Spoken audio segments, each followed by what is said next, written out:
Good day, ma'am. Today I'm gonna discussing about the part 2 of the Philippines century hands. So our introduction is which is the Philippines as century hands continues Dr. Rizal deep examination of the Philippines future. First published in La Soledad in 1889. While Part 1 focused whether Spain could permanently hold the Philippines and the rise of national consciousness. Part 2 digs deeper into the root cause of the country unrest and effects of Spanish governance, the role of foreign power, and clearer predictions about what lies ahead. This report summarized and key discussion arguments and warning presented in the section. Jose Rizal explain why Filipinos were becoming restless under the Spanish rule and what could happen to the country in the future. So why is the Philippines unhappy and restless? Rizal begins part 2 by analyzing the source of growing discontent among Filipinos. Rizal explained that Filipinos were not rebellious or rebellion without reason. So, hindi gagawa yung Pilipino ng rebellion kung walang rason. They were suffering because Spain treated them unfairly. So, nagsasuffer sila kasi hindi same yung pagtrato ng Spain sa among the Filipinos and the Spaniards. Filipinos had fewer rights than Spaniards. Many government officials abused their power. So, ito na nga yung inaabuse nga yung power ng Filipinos. Education and progress were limited because Spain feared educated Filipinos. So, ito na yung education is limited lang siya because of the Spaniards. Kasi ayaw nila na maging educated yung mga Filipinos. Rizal believed that when people are continuously oppressed, they will naturally demand change and freedom. So, can Spain prevent the progress of the Philippines? So that is the question. A central question in the part 2, whether Spain can stop the inevitable advancement of the Filipinos people. Rizal answered clearly, no, it is impossible. Why? Rizal said that progress is impossible to stop forever because new ideas about freedom, quality were spreading through education and trade. Educated Filipinos were becoming more aware of their rights. Spanish rule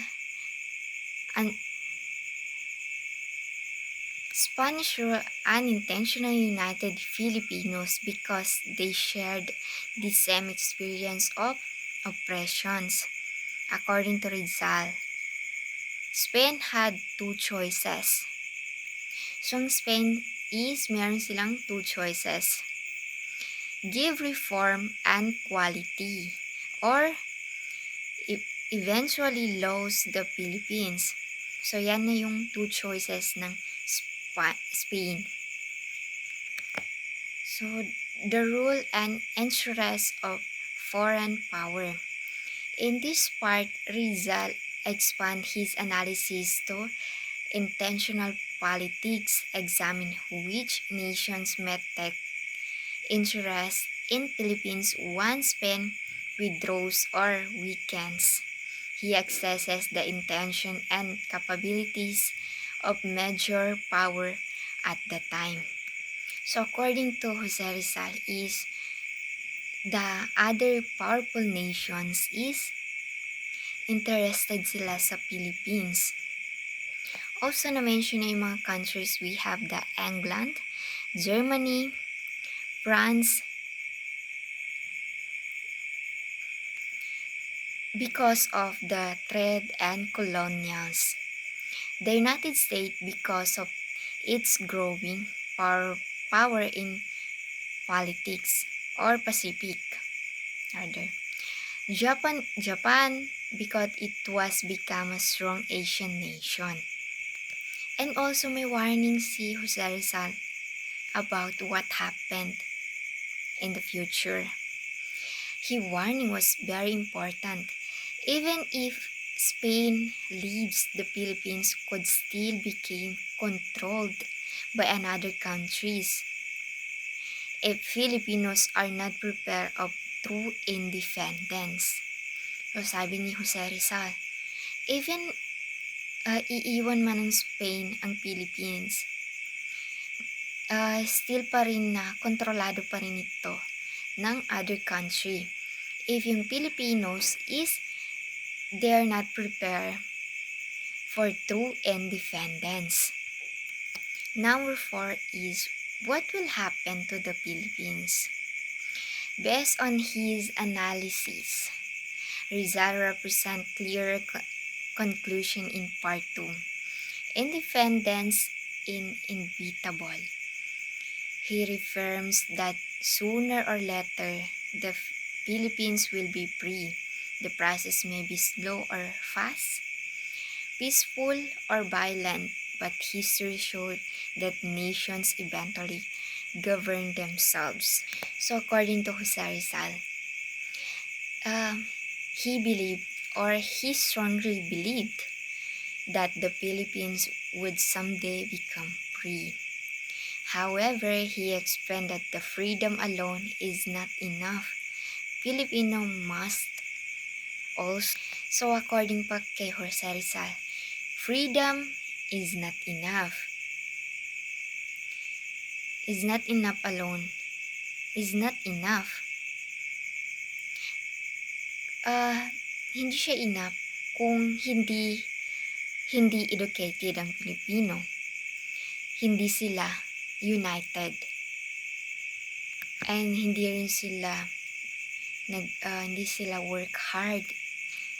And also the important things na kailangan talaga nila para enough na talaga yung pagiging independent nila. Independent nila is to develop good character and discipline. So that is the important. That is important to those individual Filipinos. So according to Jose Rizal, without preparation, independence could lead to chaos or another form of colonization. So, kung walang preparation, yung independent, magiging gulo. Yung pagkakaroon ng independent is magiging sanhi ng kaguluhan or forms into another colonization. And also, Jose Rizal wanted to people understand that a nation became strong through education and unity. Because if Filipinos are not educated and unity, hindi natin makakamit ang sinasabing independence. And freedom must be aimed and protected. And also, citizens have the responsibility to build a just and progressive country. And of course, here's the question. Why this is important today? Rizal ideas are still relevant because they remind Filipinos to protect to protect national sovereignty, values education, and avoid corruption and abuse. Work together for the country's progress. Our conclusion: the Philippines as century hand is a Rizal warning and advice for the future. He explained why Filipinos wanted to change, predicted that independence would eventually come, and reminded the Filipino that true freedom requires preparations, unity, wisdom, and responsibility. And that's all. Thank you.